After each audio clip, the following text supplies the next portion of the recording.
Welcome to all dear student. I Narendra Maurya. आज हम hydraulics and pneumatics में जो हमारा चैप्टर चल रहा था फ्लो ऑफ फ्लूइड्स, द्रव के प्रवाह के चैप्टर में आगे बढ़ते हुए इस चैप्टर का ये तीसरा वीडियो है। तो जो हमारा चैप्टर है फ्लो ऑफ फ्लूइड्स, द्रव के प्रवाह का ये तीसरा वीडियो है आज। इससे प्रीवियस लेक्चर में हमने कुछ न्यूमेरिकल्स करे थे जो कंटिन्यूटी इक्वेशन पे बेस्ड थे। ठीक है, जिसने प्रीवियस वीडियो नहीं देखा हो वो प्रीवियस वीडियो को देख ले और उसके न्यूमेरिकल्स कर ले, क्योंकि वो न्यूमेरिकल्स इंपॉर्टेंट है। वो अगर आपका पेपर ऑब्जेक्टिव आता है तब भी आपके पूछे ही जाएंगे। ऑब्जेक्टिव और बात करें थियोरेटिकल पेपर में बहुत ज़्यादा डिफरेंस नहीं रहेगा, क्योंकि जो आपका सिलेबस है उसी के अकॉर्डिंग आपके ऑब्जेक्टिव क्वेश्चन अगर तैयार होते हैं तो उसी के अकॉर्डिंग तैयार होंगे। तो यहाँ पर कोई बड़ी प्रॉब्लम नहीं है। यहाँ पर जो भी थ्योरी में है, जब तक आपको थ्योरी पढ़ी हुई नहीं होगी तब तक आप ऑब्जेक्टिव कर ही नहीं पाएंगे। ठीक है, तो आपको थ्योरी पढ़नी ही पड़ेगी, उसके बाद ही आप ऑब्जेक्टिव करने लायक होंगे। तो जिसने थ्योरी नहीं पढ़ रहा है जो स्टूडेंट, वो पढ़ ले। ठीक है, हम देखते हैं। आज हम पढ़ेंगे जो हमारा द्रव का प्रवाह है उसका ये तीसरा वीडियो है। इसमें आज जो हम टॉपिक पढ़ेंगे उसका नाम क्या है, एनर्जीज ऑफ लिक्विड, द्रव की ऊर्जाएं। जो द्रव होता है तो द्रव के अंदर कौन कौन सी ऊर्जाएं होती हैं, द्रव की ऊर्जा के बारे में हम पढ़ेंगे इस वीडियो में। ठीक है, जैसे कोई भी लिक्विड होता है, लिक्विड का जब फ्लो हो रहा है तब उसमें कौन सी एनर्जी है, लिक्विड जब क्या ब्रह्मावस्था में तब उसमें कौन सी एनर्जी है, लिक्विड के ऊपर हमने कोई भी प्रेशर रख दिया तब उसके अंदर कौन सी एनर्जी है। अगर हम बात करें जो लिक्विड होता है उसके अंदर 3 तरह की ऊर्जा पाई जाती है। ठीक, तो एनर्जीज ऑफ लिक्विड के अंदर जो ऊर्जा होती हैं वो कौन कौन सी होती हैं, स्टैटिक ऊर्जा होती है, जिसे इंग्लिश में कहते हैं स्टैटिक एनर्जी, या फिर इसे डेटम एनर्जी भी कहते हैं। तो पहले स्टैटिक ऊर्जा होती है, और कौन सी ऊर्जा होती है, वेग ऊर्जा या फिर हम कहते हैं गतिज ऊर्जा, इंग्लिश में कहेंगे काइनेटिक एनर्जी। तीसरी ऊर्जा होती है दाब ऊर्जा, प्रेशर एनर्जी। तो ये तीनों ऊर्जाएं द्रव के अंदर पाई जाती हैं। तो इन सभी ऊर्जाओं के बारे में हम अलग अलग पढ़ेंगे। तो आपसे इनकी इक्वेशन पूछी जा सकती है। स्थैतिक ऊर्जा का जो फॉर्मूला होता है वो क्या होता है, तो आपको पता होना चाहिए। ठीक है, काइनेटिक एनर्जी का फॉर्मूला होता है वो क्या होता है, समझ रहे हैं आप। तो इसी तरह से कोई भी द्रव के अंदर ये जो ऊर्जा होती है उसे कैलकुलेट करने का एक फॉर्मूला होता है, हम उसे देखेंगे। सबसे पहले स्टार्ट करते हैं, सबसे पहले पढ़ेंगे हम स्थैतिक ऊर्जा क्या होती है।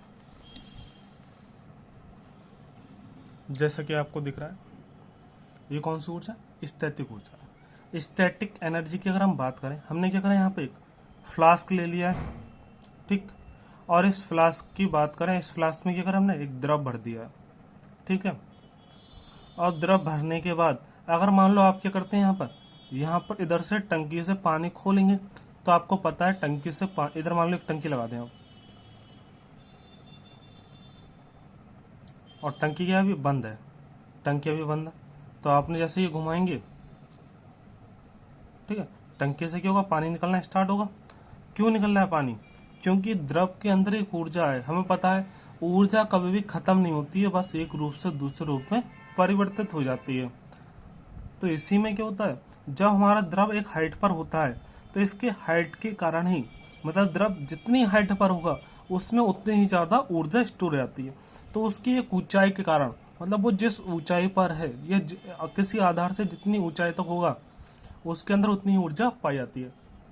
ठीक, तो जैसे अगर बात करें यहाँ पर एक टैंक में वाटर भरा हुआ है, तो जितनी अधिक ऊंचाई तक होगा उतनी ज्यादा ऊर्जा होगी। क्यों, क्योंकि अगर मान लो वाटर को हम क्या करें, यहाँ तक भरें, सिर्फ यहाँ तक भरें, तब आप वाटर को टंकी को खोलोगे तो पानी क्या निकलेगा, हल्के हल्के निकलेगा हल्के हल्के। लेकिन जब वाटर को ज्यादा भर लोगे तब खोलोगे तो आपका वाटर क्या होगा, तेज स्पीड से निकलेगा। और टैंक को और ज्यादा भरोगे, फिर हम खोलेंगे इसे तो और ज्यादा स्पीड से निकलेगा।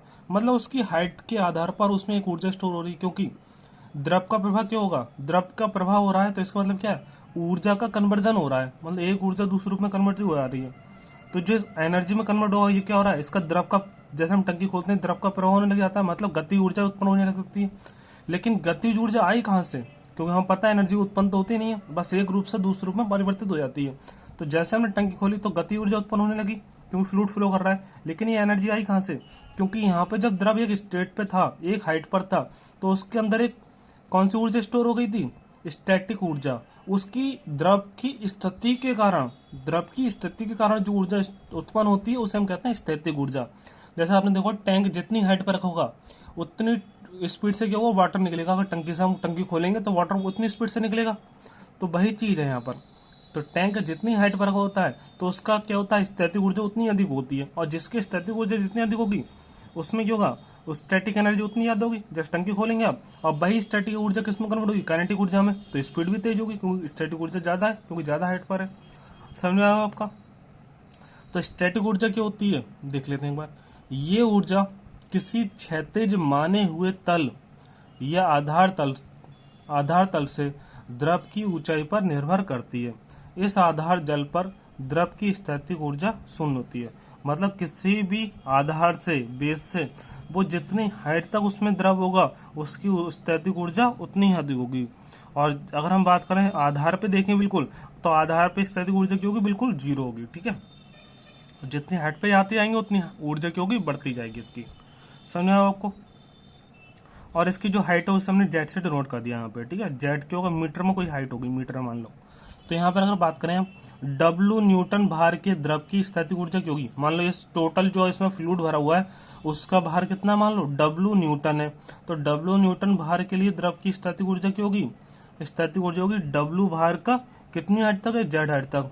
तो हो जाएगा डब्लू इंटू जेड हो जाएगा। ठीक है, मतलब जितना द्रव जितनी हाइट तक है उसके कारण जो उत्पन्न ऊर्जा होगी वो हो जाएगी डब्ल्यू इंटू जेड। तो ये आपको फॉर्मूला याद रखना है।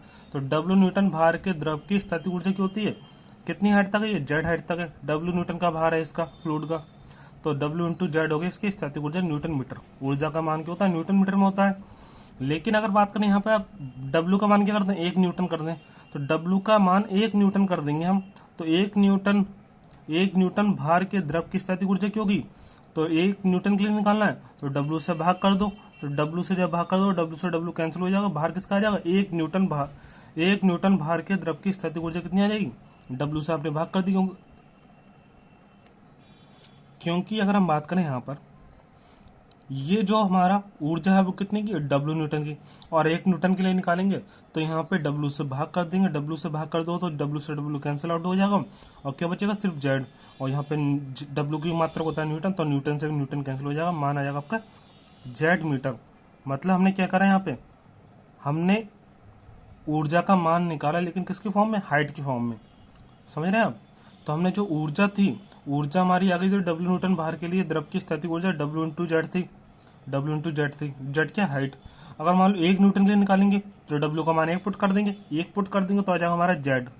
ठीक है, जेड आया, जेड आ जाएगा मीटर में। मतलब जेड हाइट तक, जेड हाइट क्या बताएगा? जितनी ज्यादा हाइट होगी उतनी ज्यादा स्थैतिक ऊर्जा होगी। तो ये हाइट की फॉर्म में आ गई।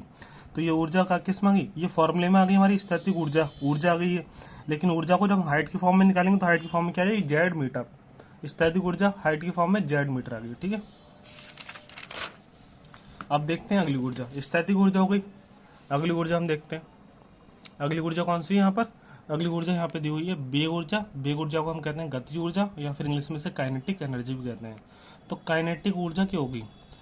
जब भी कोई भी द्रव क्या है गति की अवस्था में, तो उसके अंदर एक ऊर्जा उत्पन्न होगी, और वही ऊर्जा क्या कहलाएगी? आपकी गतिज ऊर्जा कहलाएगी। ठीक है, तो क्या है?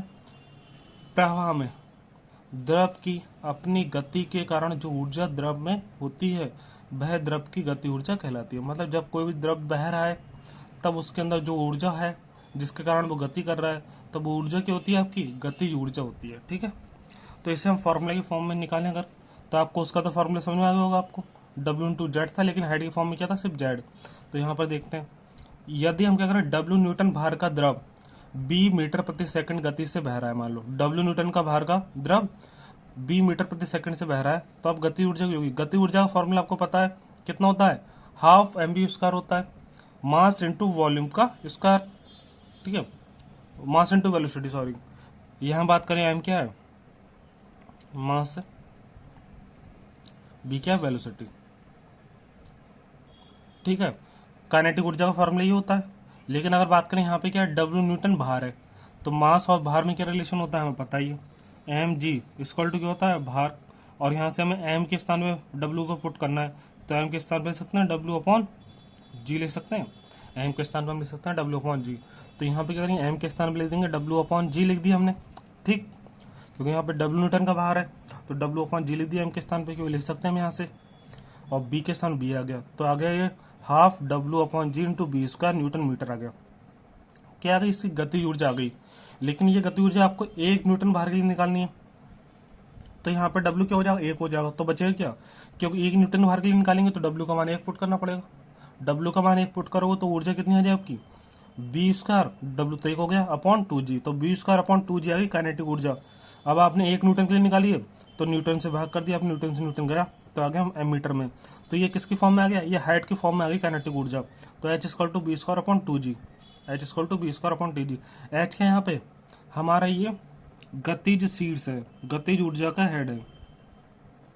गतिज ऊर्जा किसकी फॉर्म में, शीर्ष की फॉर्म में, हेड की फॉर्म में, मतलब हेड की फॉर्म में बता दें हम। हाइट की फॉर्म में अगर हम निकालना हो हाइट की फॉर्म में कितनी इसमें गति ऊर्जा है, तो हम निकाल सकते हैं इस फॉर्मूले से, H equal to B square upon 2g। तो काइनेटिक ऊर्जा फॉर्मूला था आपका half into W upon G into B square newton metre. लेकिन आपने निकाला काइनेटिक ऊर्जा 1 न्यूटन के लिए, तो 1 न्यूटन के लिए निकाला, तो भार का मान आपने डब्ल्यू का मान 1 पुट कर दिया, और यहाँ पे आ गया मीटर में आपका बी स्क्वायर अपॉन 2g। तो हेड की फॉर्म में आ गया आपका ये गतिज ऊर्जा का शीर्ष आ गया, ठीक है।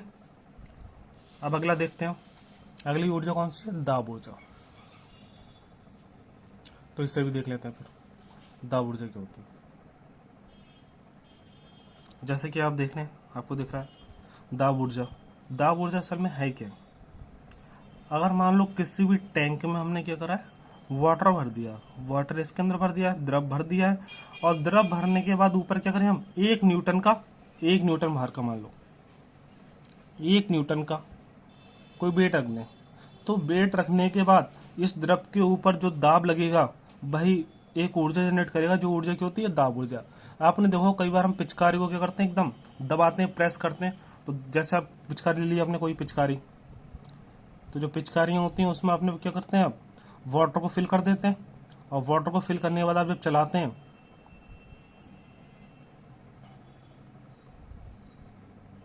वाटर को फिल करने के बाद जब चलाते हैं आप, वाटर को पीछे से धक्का देते हैं, तो यहाँ पे जो वाटर होता है वो प्रेस हो जाता है, और वो प्रेस हो जाता है तो उसके अंदर कौन सी ऊर्जा आ जाती है, दाब ऊर्जा आ जाती है। उसी तरह से अगर मान लो किसी बर्तन में या किसी फ्लास्क में आप वाटर भर लें और ऊपर से 1 न्यूटन का कोई वेट रख दें, तो वेट रखने के बाद जो द्रव होगा वो किस में आ जाएगा, दबाव में आ जाएगा। अगर मान लो यहाँ पर भाप भर दें हम, तो भाप भरी हुई है मान लो यहाँ पर, तो भाप भरने के बाद अपने वेट रखोगे, तो वेट रखने के बाद एकदम भाप की हो जाएगी, दब जाएगी, और दबने के बाद भाप की हो जाएगी, एक जगह कम जगह पे आ जाएगी, क्यों वैसे फैली होती है चारों तरफ। लेकिन जैसे वेट रखोगे तो ये दबाव में आ जाएगी, और दबाव के बाद एक जगह फैल के थोड़े कम जगह पे आ जाएगी, तो वो क्या हो जाएगी, दबाव में आ जाएगी। दबाव में आने के बाद जो ऊर्जा उत्पन्न हो जाती है उसके अंदर, वो कहलाती है दाब ऊर्जा, ठीक है। तो द्रव में दाब ऊर्जा द्रव के दबाव के कारण उत्पन्न होती है। तो जिस द्रव को हम दबाएंगे, प्रेस करेंगे, तो उसकी ऊर्जा जो उत्पन्न हो, उसके अंदर जो ऊर्जा उत्पन्न होगी वो क्या कहलाएगी, दाब ऊर्जा, ठीक है। अब मान लो यदि हम मान लो डब्ल्यू न्यूटन भार के द्रव की दाब तीव्रता निकालते हैं, तो दाब तीव्रता क्योंकि डब्ल्यू न्यूटन का भार है, मान लो ये जो द्रव है हमारा उसका डब्ल्यू न्यूटन का भार है, उसके दाब तीव्रता निकालें तो क्या होगी हमारी, तो हमारा फॉर्मूला हमें पता ही है, एक फॉर्मूला आपको पता ही है क्या होता है, दाब तीव्रता P equal to rho G H होता है, फॉर्मूला पढ़ाई है आपने। लेकिन ये हो जाएगा हमारा फॉर्मूला हो जाएगा दाब का, P equal to rho G H, ये आ गया हमारा दाब। लेकिन आपको ये दाब आ गया हमारा, लेकिन अगर मान लो आपको हाइट की फॉर्म में निकालना है दाब, तब क्या होगा, तो एच इक्वल टू हो जाएगा, H equal to P upon rho G, ठीक। एच का मान इधर रहने दोगे, पी अपॉन रो जी हो जाएगा, तो H equal to P upon rho G हो जाएगा हेड की फॉर्म में। मतलब आपको दाब तीव्रता का फॉर्मूला आ गया, दाब ऊर्जा का formula P equal to rho G H, ठीक, P equal to rho G H. लेकिन अगर आपको दाब तीव्रता या फिर कह सकते हैं दाब हेड, हाइट की फॉर्म में निकालना है, तो हाइट की फॉर्म में आपके क्या हो जाएगा, H equal to P upon rho G. Rho G को हम लिख सकते हैं, रोजू का लिख सकते हैं स्मॉल डब्ल्यू ले सकते हैं, स्मॉल डब्ल्यू क्या होता है, इंटू स्मॉल डब्ल्यू होता है इक्वल टू रोजी, क्या होता है हमारा ये हमारा कौन सा घनत्व होता है, वेट डेंसिटी, ठीक है। तो हमारा स्मॉल डब्ल्यू आ गया P upon small W, small W equal to होता है रोजी, ठीक है। तो ये हमारा हेड की फॉर्म में भी आ गया दाब तीव्रता। तो तीनों ऊर्जा हो गई हैं, अब तीनों ऊर्जा हो गई हैं, अब हम आगे देखते हैं, ठीक है।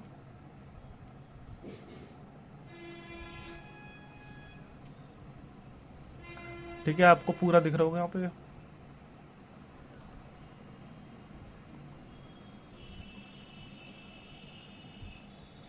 चलो देखते हैं। देखिए यहाँ पे अब जो आपका हेडिंग है यहाँ पर, उस हेडिंग की अगर हम बात करें, यहाँ पे हेडिंग क्या है आपका, संपूर्ण ऊर्जा एवं संपूर्ण शेष। अभी तक अपनी कितनी तरह की ऊर्जा पढ़ी थी द्रव के अंदर? 3 तरह की ऊर्जा पढ़ी थी। कौन कौन सी? एक तो पढ़ी हमने स्थैतिक ऊर्जा, दूसरी पढ़ी हमने गतिज ऊर्जा, तीसरी पढ़ी दाब ऊर्जा। तो 3 तरह की ऊर्जा होती है किसी भी द्रव के अंदर। तो यहाँ पर अब हम पढ़ना क्या है, संपूर्ण ऊर्जा क्या होती है या संपूर्ण शीर्ष क्या होते हैं। संपूर्ण ऊर्जा का मतलब क्या है, और ये ऊर्जा किस में बात करेंगे हम, द्रव की।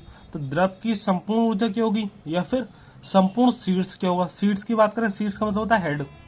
हेड का मतलब पता ही है आपको, तीनों को हमने तीनों ऊर्जा हेड के फॉर्म में भी निकाली थी।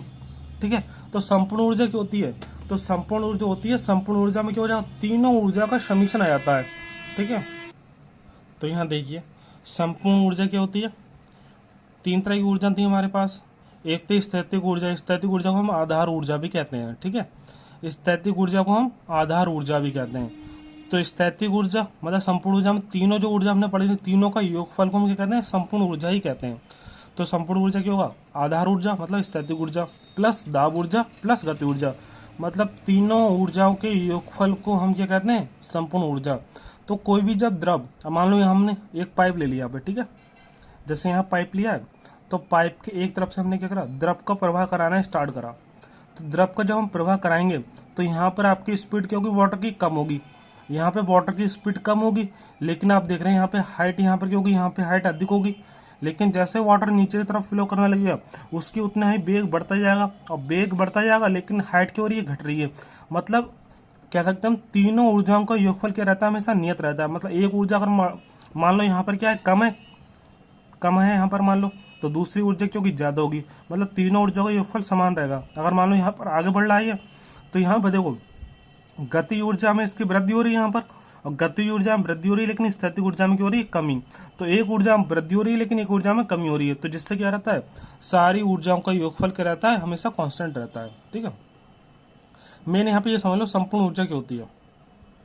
संपूर्ण ऊर्जा आधार ऊर्जा प्लस दाब ऊर्जा प्लस गति ऊर्जा। ठीक है, तीनों ऊर्जाओं के योगफल को हम संपूर्ण ऊर्जा कहते हैं। इसे एक डायग्राम द्वारा दर्शाया गया है, जिसमें अगर बात करें, हमें टोटल ऊर्जा को हमने दिखाया है एच की फॉर्म में, मतलब हेड की फॉर्म में दिखाएं अगर, तो हेड की फॉर्म में जो संपूर्ण ऊर्जा होगी वो क्या होगी, यहाँ से यहाँ तक जो द्रव है जितनी हाइट तक है उससे क्या सकते हैं हम, क्या स्थैतिक ऊर्जा।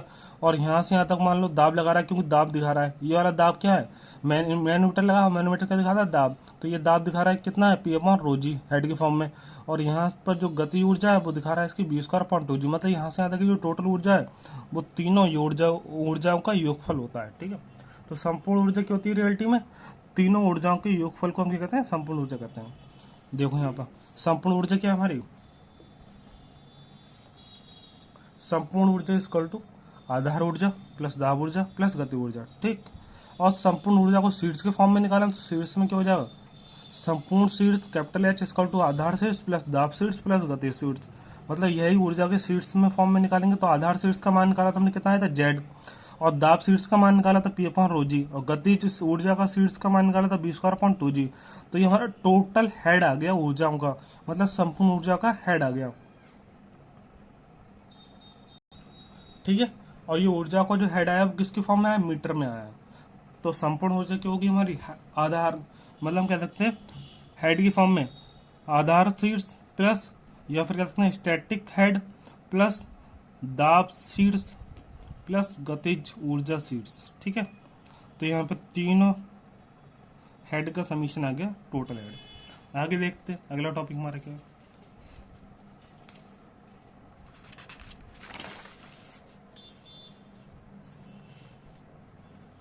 अब हम पढ़ेंगे क्या, बर्नौली का प्रमेय।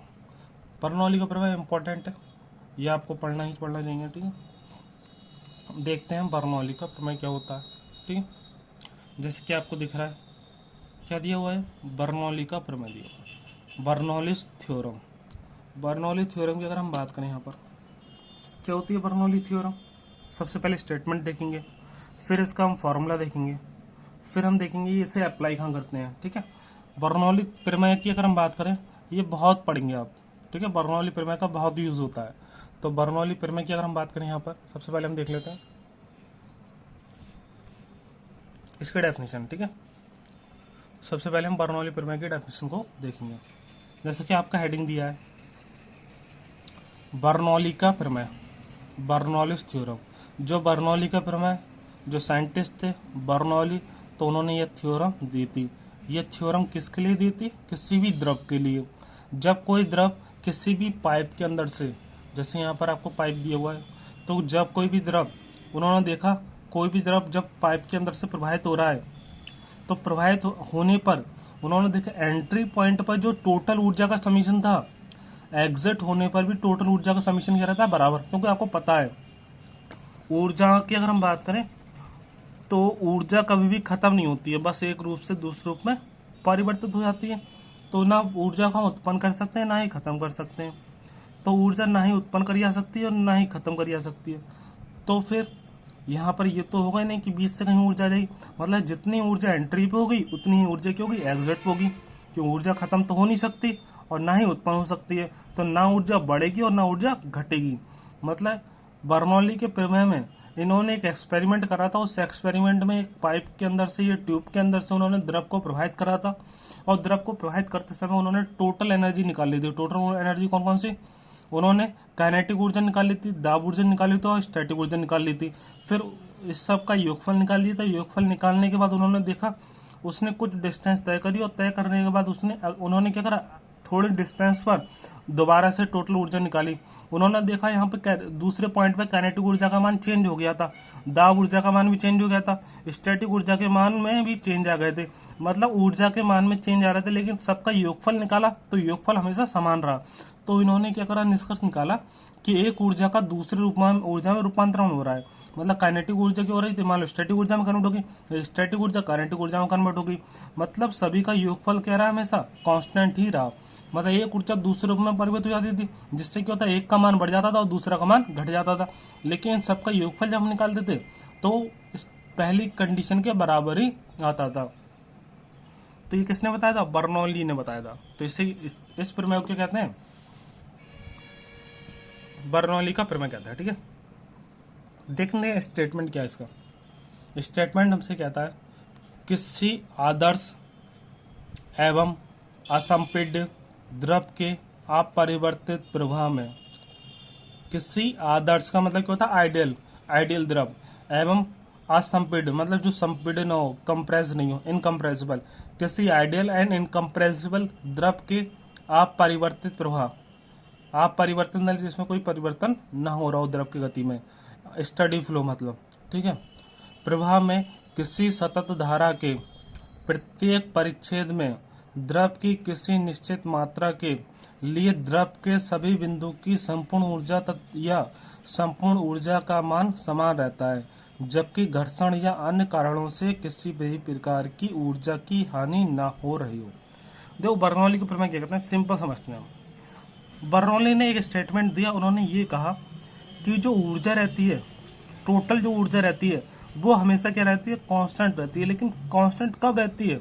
जब उस पर कोई भी घर्षण बल, घर्षण हानि कार्य ना करे। मतलब अगर मान लो किसी तरह की घर्षण हानि होगी तो आपको पता है घर्षण ऊर्जा क्या करती है?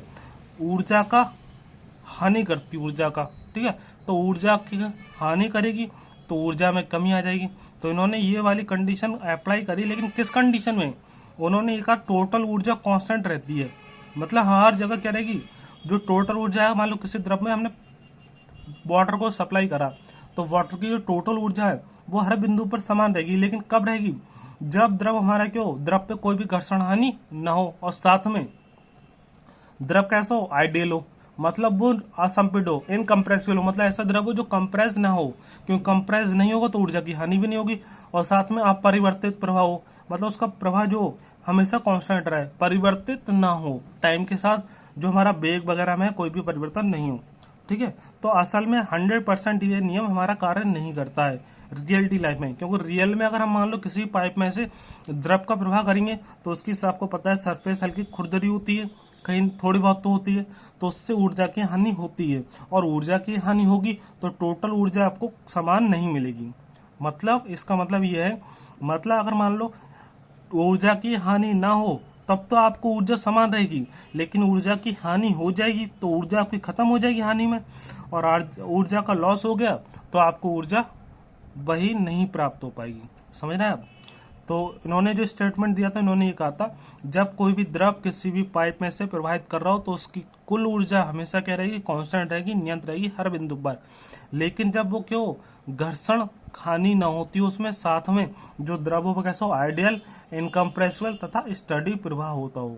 ठीक है, इसमें अगर हम बात करें, ये नियम अगर फॉलो कर रहा है, क्योंकि नियम हम जितने न्यूमेरिकल सॉल्व करेंगे उस पर हम क्या करेंगे, हम ये मान के चलेंगे ये नियम फॉलो करता है, तभी हम सॉल्व करेंगे। ठीक है, तो हम देखते हैं हमने क्या करा। पाइप का ये मान लिया हमने, जैसे ये पाइप है, इधर हमने क्या लगा दिया, दाब मीटर लगा दिया, मैनोमीटर, एक यहाँ पर लगा दी मैनोमीटर। ठीक है, और यहाँ पर हमने क्या करा, वाटर को एंटर कराया। तो एंटर कराने पर हमने देखा यहाँ से यहाँ तक की जो हाइट है वो Z1 है, तो स्टैटिक ऊर्जा होगी। और यहाँ से द्रव कहाँ तक चढ़ गया, यहाँ तक चढ़ गया, तो ये होगी दाब ऊर्जा। और इसके जो ऊपर की ऊर्जा होती है टोटल, वो होती है काइनेटिक ऊर्जा। तो टोटल ऊर्जा हमारी आ गई। लेकिन उन्होंने क्या देखा, जब द्रव हमने डाल दिया, तो द्रव डालने के बाद जब हमारा द्रव आइडियल कंडीशन में, इनकम्प्रेसिबल है और स्टडी फ्लो है, तब उन्होंने देखा दूसरे पॉइंट पर, मान लो दूसरे पॉइंट पर उन्होंने देखा हमारा स्टैटिक ऊर्जा तो समान रहा, क्योंकि हाइट क्या है, दोनों की बराबर है, सेंट्रल हाइट बराबर है, तो सेंट्रल हाइट बराबर होने के कारण स्टैटिक ऊर्जा में कोई परिवर्तन नहीं आया। लेकिन इन्होंने देखा यहाँ पे क्योंकि दाब बढ़ गया है, तो दाब बढ़ गया मतलब दाब ऊर्जा बढ़ गई है, और यहाँ पे गति ऊर्जा क्या हो गई है, कम हो गई है। तो एक ऊर्जा बढ़ गई, एक ऊर्जा कम हो गई, जिससे लेकिन देखा उन्होंने टोटल ऊर्जा क्या रहेगी, यहाँ पर भी टोटल ऊर्जा का मान क्या रहा, कांस्टेंट रहा। तो इन्होंने क्या करा, इन्होंने क्या दिया, जो हमारा H यहाँ पे कह सकते हैं, इस टोटल हेड की बात करें इसे कह सकते हैं H1, और इस टोटल हेड की बात करें इसे कह सकते हैं H2। तो H1 और H2 क्या होंगे, इसमें बराबर होंगे। H1 बराबर कर दिया आपने H2 के, और H1 का मान क्या होगा यहाँ पे, पॉइंट 1 के लिए, सेक्शन 1 के लिए Z1 plus P1 upon rho जी कह सकते हैं, या फिर स्मॉल w, स्मॉल w का मान रो जी होता है। ठीक है, ये तो पता ही होगा आपको। प्लस प्लस क्या है, V1 स्क्वायर अपॉन 2G। तो ये आ गई आपकी एंट्री पॉइंट पर टोटल ऊर्जा, और एग्जिट पॉइंट पर कितनी हो जाएगी, Z2 plus P2 upon small w plus V2 square upon 2G। तो ये आ जाएगी सेकंड पॉइंट पर टोटल ऊर्जा, और दोनों क्या रहेंगे हमेशा बराबर, तो इक्वेशन ही हो जाएगी। और इस पे बेस अगर आपसे क्वेश्चन पूछाते हैं तो बहुत सिंपल न्यूमेरिकल आते हैं। आपको क्या कहता है, कोई भी द्रव पाइप के अंदर प्रवाहित कर रहा हो, उसके एंट्री पॉइंट पर जो हमें Z1 होगा, Z1 दे देगा, P1 दे देगा, रोजी दे देगा, B1 दे देगा, आपको एग्जिट पॉइंट पर B2 दे देगा मान लो, और P2 दे देगा मान लो, Z2 पूछेगा। मतलब इन सब में से आपको कितने वैल्यू है यहाँ पर, 1 2 3 4 5 6। जी का मान तो पता ही होता है, रो का मान द्रव है, अगर मान लो वाटर है तो उसका तो मान पता ही है। तो यहाँ पे 1 2 3 4 5 6 छह चीजें हैं।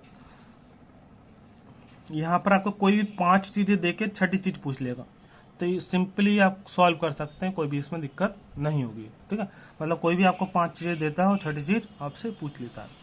तो एक बार रिवीजन कर लेते हैं जल्दी।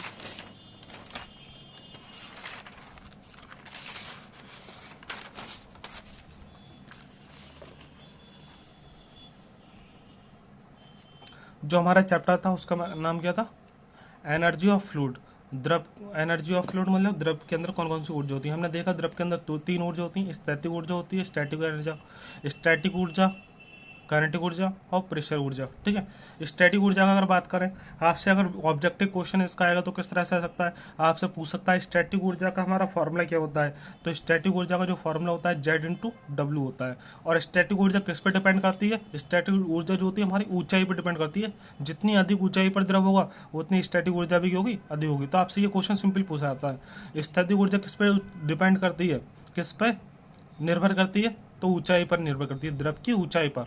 ठीक है, बहुत इंपॉर्टेंट लाइन है ये, इस तरह से ऑब्जेक्टिव क्वेश्चन बनते हैं। ठीक है, तो जो W न्यूटन का भार है उससे हमने उठाने पर, Z हाइट उठाने पर कितनी ऊर्जा उत्पन्न होगी, स्थैतिक ऊर्जा Z/W। लेकिन हमने 1 न्यूटन के लिए निकाला तो Z मीटर आ गया, तो यह क्या हेड की फॉर्म में। ठीक है, फिर अगला हमने देखा था वेग ऊर्जा। वेग ऊर्जा क्या होती है, जब कोई द्रव क्या हो रहा है, किसी पाइप में से अगर प्रवाहित हो रहा है तो उसके अंदर उत्पन्न होने वाली ऊर्जा को कहते हैं हम वेग ऊर्जा या गति ऊर्जा कहते हैं। गति ऊर्जा का फॉर्मूला होता है हाफ mv², m के स्थान पर ले सकते हैं हम, भार की फॉर्म में निकालेंगे, W न्यूटन भार है तो mg=W ले सकते हैं, W=mg, तो m हो जाता है W/g, W/g रख दिया हमने m के स्थान पर, b हमारा आ गया वेलोसिटी, b² न्यूटन मीटर आ गया। ठीक है, लेकिन हमने 1 न्यूटन के लिए निकाला तो 1 न्यूटन के लिए क्या आ जाएगा हमारा b²/2g आ जाएगा, क्योंकि W हो जाएगा 1। ठीक, तो हमारा हेड की फॉर्म में आ जाता है b²/2g। ठीक है, b²/2g आता है गति ऊर्जा शीट्स। और दाब ऊर्जा हमारा जो होता है, किसी भी द्रव पर जो दाब पड़ता है उसके कारण जो ऊर्जा उत्पन्न होती है उसे हम क्या कहते हैं, दाब ऊर्जा। दाब ऊर्जा का हमने फॉर्मूला पढ़ा था, क्या था, P equal to rho G H. P equal to rho G H था हमारा फॉर्मूला, और इसे हेड के फॉर्म में निकालें तो H equal to P upon rho G बन गया, और रो जी क्या होता है, स्मॉल w होता है, ठीक। इसके बाद हमने देखा था संपूर्ण ऊर्जा क्या होता है। संपूर्ण ऊर्जा क्या होता है, इन्हीं तीनों ऊर्जा का योगफल क्या होता है, हमारा संपूर्ण ऊर्जा होता है। मतलब आधार ऊर्जा, दाब ऊर्जा, गति ऊर्जा। तो ये भी आपका ऑब्जेक्टिव बन सकता है, आपसे पूछ सकता है संपूर्ण ऊर्जा क्या होगा। संपूर्ण ऊर्जा क्या होगा, आधार ऊर्जा प्लस दाब ऊर्जा प्लस गति ऊर्जा। आधार ऊर्जा को स्टैटिक ऊर्जा भी कहते हैं। और यहाँ से एक क्वेश्चन ये भी बन सकती है, हेड के फॉर्म में क्यों गई है, हेड के फॉर्म में क्या हो जाएगा, Z plus P upon rho G plus B square upon T G, ठीक है। ये भी क्वेश्चन बन सकता है। और बर्नौली प्रमेय बन सकता है। बर्नौली प्रमेय आपसे पूछ सकता है, बर्नौली प्रमेय का स्टेटमेंट जो होता है वो क्या कहता है हमसे। तो बर्नौली प्रमेय का स्टेटमेंट हमसे कहता है, जो ऊर्जा रहती है किसी पाइप में द्रव जब प्रवाहित करता है तो उसकी ऊर्जा हमेशा क्या रहती है, नियत रहती है, कांस्टेंट रहती है।